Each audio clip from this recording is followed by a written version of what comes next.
ओम नमः शिवाय। हर हर महादेव। शिव महापुराण कथा का 21वां अध्याय। इतनी कथा सुनकर नारद जी ब्रह्मा से बोले, हे जगत पिता। इसके पश्चात शिव जी ने जो जो कार्य किए उन पर भी प्रकाश डालिए। ब्रह्मा जी ने कहा, हे नारद, सती को रामचंद्र का वृत्तांत सुन अत्यंत आनंद हुआ, परंतु उन्हें अपने कर्म का विचार कर बहुत चिंता हुई। वह हृदय में अति भयभीत तथा दुखी होकर लौटी।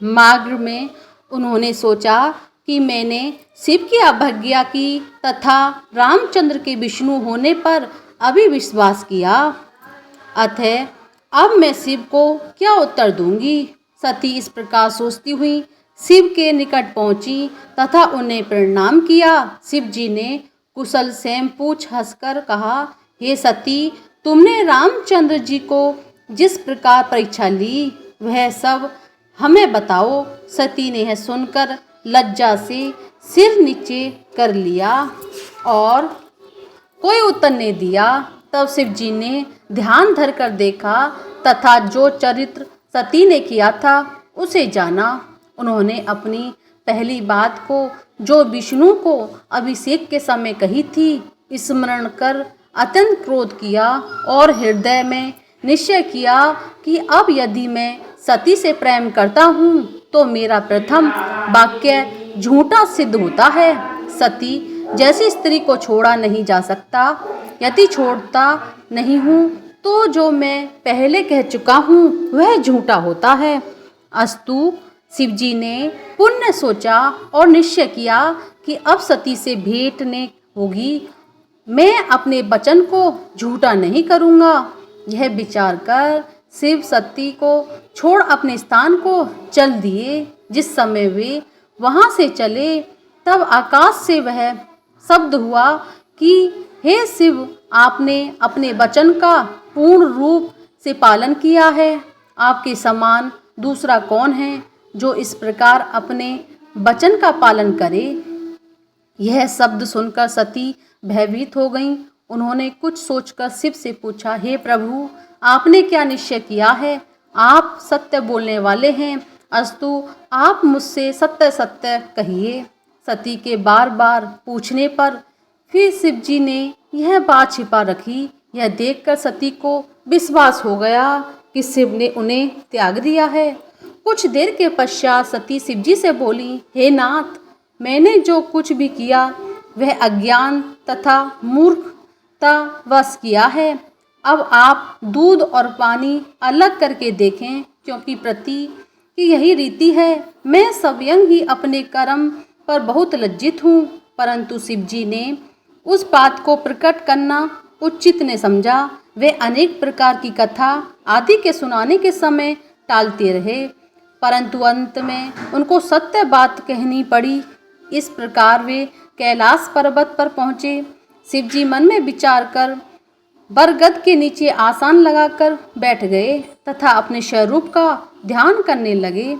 इधर सती मंदिर में अत्यंत उदास हुई। उनका एक एक दिन युग के समान बीतता था, परंतु सिवाय उनके और किसी को यह हाल प्रतीत न हो पाया। दिन दिन दुख बढ़ता ही जाता था। वह सोचती कि यह दुख कहने के योग्य नहीं। पता नहीं इस दुख सागर में मैं कब पार रहूंगी। मैंने शिव का कहा नहीं माना, यह उसी का परिणाम है। तीनों लोकों में ऐसा कौन है जो शिव की अवज्ञा से आनंद प्राप्त कर सके। फिर वे मन ही मन कहती, हे शिव, आपका कोई दोष नहीं। मैंने जो कोई भी कुछ भी किया है उसका फल प्राप्त कर रही हूँ। हे भाग्य, तुझे ऐसा नेक चाहिए था, मुझे शिव की विरुद्ध किया। हे ब्रह्मा, ऐसे संकट के समय मैं तुम मेरी मदद करो ताकि मेरा शरीर बदल जाए। हे मृत्यु, मैं तुमसे निवेदन करती हूँ कि तुम मुझे इस संसार से उठा लो। शिव जी को इस प्रकार समाधि में 87,000 वर्ष व्यतीत हुए। इतने समय के पश्चात जब वह समाधि से जागे तो उन्होंने सती को अपने सम्मुख खड़ा पाया। शिव जी ने उनको अपने सम्मुख बैठाया तथा उस बात को समाप्त कर अन्य बातें शुरू कर दी, जिससे सती को कोई दुख न हुआ। इस प्रकार वे प्रसन्न रहने लगी। शिव ने भी आप अपने प्रण को ने तोड़ा। यह कोई आश्चर्य की बात नहीं है कि सती को पिछली बात का कुछ दुख न हुआ तथा वे सभी बातें भूल गईं। शिव जी प्रत्येक शरीर में हैं। बहुत से मुनि यह कहते हैं कि शिव और शक्ति का बीजो यह पीछे के वचन हैं। शिव के चरित्र हर कल्प के अलग अलग हैं। कल्प वेद का हाल किसको ज्ञात है। वे जो कुछ करें सब उचित है, इसमें किसी प्रकार का संदेह नहीं करना चाहिए। शिव तथा शक्ति का भेद अत्यंत गुप्त एवं कठिन है, उसको कोई भी नहीं जान सकता है। शेष तथा विष्णु भी उनके चरित्र का वर्णन करने में असमर्थ हैं।